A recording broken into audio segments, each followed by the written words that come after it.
Et bonjour à tous et bienvenue dans cette nouvelle vidéo, le montage démonté numéro 3. Aujourd'hui on va parler des raccords. Et ouais, je fais des mouvements comme ça. On va commencer par définir ce qu'est le raccord. Et pour définir ce qu'est le raccord, il faut reprendre notre définition du montage. Le montage étant de mettre bout à bout différents plans afin de construire une histoire. Donc en fait le raccord c'est les coupes au niveau de ces plans. Ces différents plans on va avoir des coupes, mais c'est des coupes qui vont avoir pour but de maintenir une cohérence entre les plans et qui va permettre de construire à la fois un espace filmique et à la fois de construire une histoire. Avant de commencer, je tiens à préciser que s'il y a un fond vert, ce n'est pas du tout parce que j'ai oublié d'incruster un truc, c'est juste parce qu'il y a un fond vert dans ma chambre et que du coup comme tous les vidéastes amateurs, je tourne dans ma chambre et du coup, fond vert. Voilà. On va commencer par le raccord dans le mouvement. Donc, un raccord dans le mouvement, qu'est-ce que c'est? Eh bien, c'est très simple. C'est si je pars dans cette direction d'un mouvement rectiligne uniforme, pour ceux qui ont fait de la physique, vous savez de quoi je parle, dans cette direction comme ça, eh bien, il est logique que j'arrive de l'autre côté. Voilà. C'est de la logique. Si je reprends mon exemple, mais que je ne suis pas dans le bon sens, vous allez très bien voir que c'est très bizarre. Je vais faire disparaître le fond vert pour que vous vous rendiez mieux compte. Mais c'est vrai que si je pars de ce côté-là et que j'arrive de ce côté-là de l'écran, vous allez voir, c'est très bizarre. Hein. Allez, c'est parti. Hop. Et voilà, là c'est bizarre. Là on ne comprend plus où est le personnage. Bref, voilà. C'est le raccord dans le mouvement, c'est basique, c'est classique, tout le monde connaît. On a l'habitude de voir. Voilà. Autre raccord dans le mouvement qu'on pourrait trouver, ce serait, imaginons, j'utilise ma main comme ceci et je fais « Oh là là !» Et bah oui, boum, la caméra est là. C'est sûr. Mais si j'avais fait comme ça, il n'y a personne ici, du coup vous ne pouvez pas. T'avais pas prévu ça, hein. Ensuite, qu'est-ce que nous avons? Nous avons les raccords de regard. Alors, raccord de regard, c'est très simple, il n'y a pas plus simple. On connaît tous ça. C'est, imaginons le personnage, j'incarne le personnage A actuellement, regarde par là, et là, le plan d'après logique, ce serait d'avoir, boum, le plan de ce que je regarde. Bon, en l'occurrence, c'est la fenêtre, tout le monde s'en fout, mais voilà, vous l'avez. Un autre type de raccord regard, on va appeler, c'est tout simplement le champ contre champ. Donc pour faire un champ contre champ, c'est très simple. Je prends un personnage A, je prends un personnage B, donc qui sera moi, parce que je suis tout seul. Mais imaginons que je suis là et que je me dise oh là là, mais tiens, qu'est-ce que tu as pensé du dernier opus de X-Men? Donc là, pour faire le contre-champ, c'est très simple. Je prends la caméra, je la place ici, et là, je fais mon contre-champ du type j'ai quand même été globalement très déçu. Du coup, pour refaire le champ, ensuite on reprend la caméra, on la remet ici, et là, blablabla, contre-champ, etc. Vous avez compris le principe, c'est du champ contre champ, tout le monde connaît, c'est simple. Du coup, le champ contre champ me permet d'introduire une petite règle du cinéma, qui est la règle des 180 degrés. Donc ceux qui ont fait du cinéma savent ce que c'est, les autres je vais vous expliquer. En gros, c'est, imaginons qu'on a deux personnages, la règle des 180 degrés, en fait, c'est de tracer une ligne invisible entre ces deux personnages, et que si on place la caméra d'un côté de la ligne, et ben pour un champ, on ne va jamais placer la caméra de l'autre côté pour le contre-champ. On va rester toujours du même côté de la ligne. Donc c'est pour ça que si je mets ma caméra ici pour le champ, je vais mettre la caméra ici pour le contre-champ. Et je ne vais pas la mettre de l'autre côté, parce que sinon ça va faire bizarre.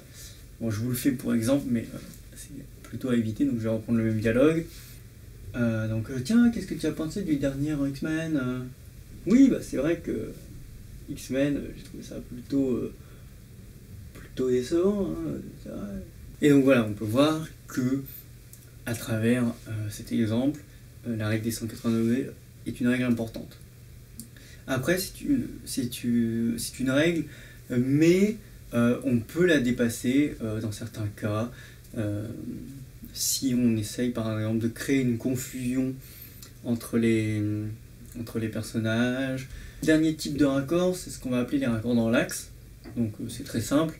C'est si on a, c'est très simple puisque c'est ce que je fais depuis le début de la vidéo avec cette caméra. C'est donc une caméra qui reste dans le même axe, mais où la valeur de plan va changer en fait. Là je suis comme ça, et un raccord dans l'axe logique. Donc là je suis en portrait, et un raccord dans l'axe ce serait un plan, une valeur de plan différente. Donc soit plus large, boum, je claque des doigts, et voilà, là je suis en plan un peu plus large. Bon, c'est un exemple, hein, évidemment. Après, il peut y avoir différentes méthodes de faire ça, voilà, plein de trucs. Ça permet à la fois, par exemple, si j'étais que en portrait, ça permet de placer le personnage dans un contexte. Bon là, en l'occurrence, le contexte reste le même, c'est un fond vert. Mais imaginons que j'étais dans un café, boum, là vous verriez que je suis dans un café. Pareil, à l'inverse, dans l'autre sens, imaginons qu'on a une foule, comme ça, on a un plan large d'une foule, on ne sait pas qui parle, ce qui se passe. Et là, boum, on va rester dans le même axe, mais on va changer de valeur de plan.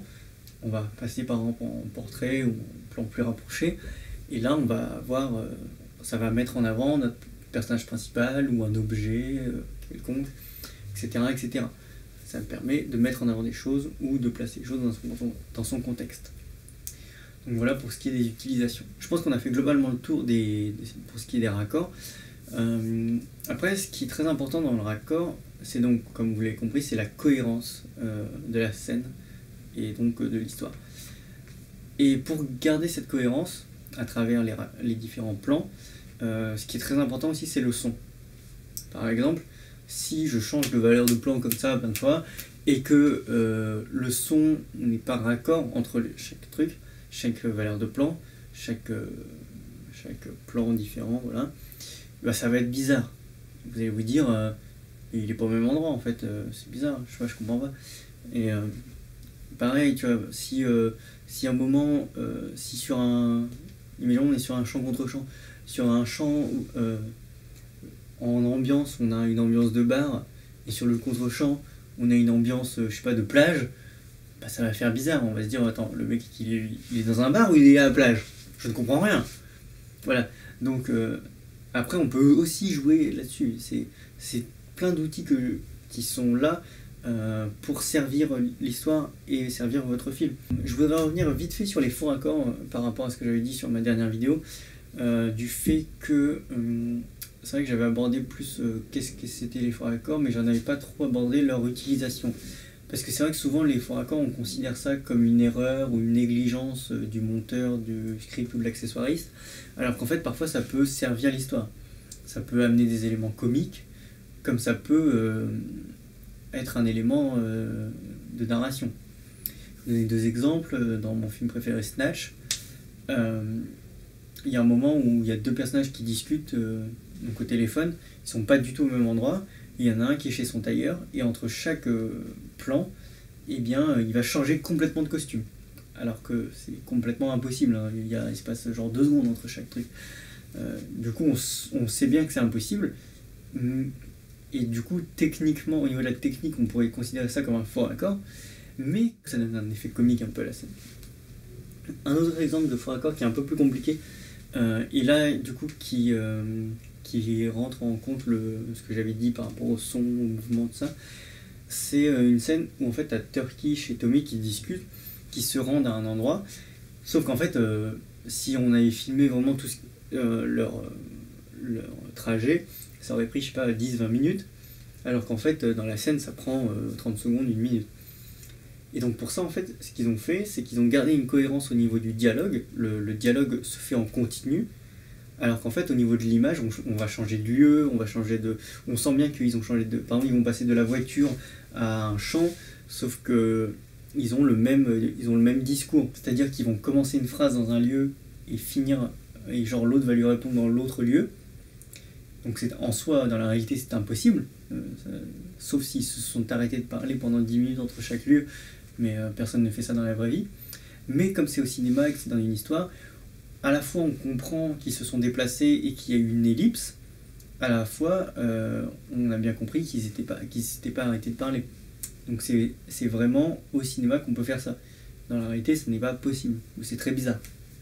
Mais voilà, donc là c'est une fin utile à la narration, puisque ça permet de faire une ellipse. Je voudrais terminer cette vidéo sur le jump cut, puisque c'est un type, on va dire, de raccord.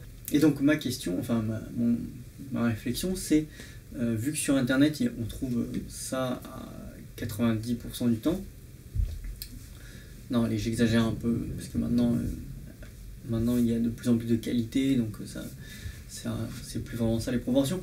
Mais c'est vrai qu'on retrouve beaucoup ça sur Internet, notamment avec les podcasts.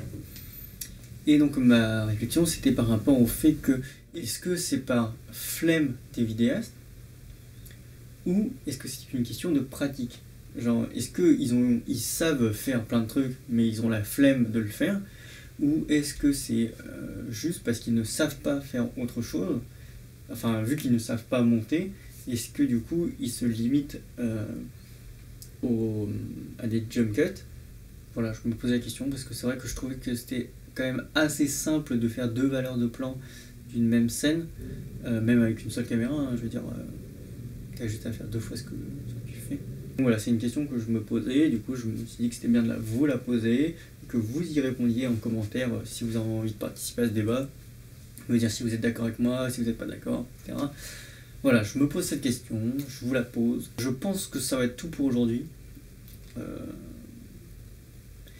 Voilà, donc je vous dis merci d'avoir regardé déjà. Et puis, vous pouvez partager la vidéo s'il vous a plu, parce que c'est un peu le principe de YouTube, le partage. Et je vous dis à très bientôt pour une prochaine vidéo ou un prochain live.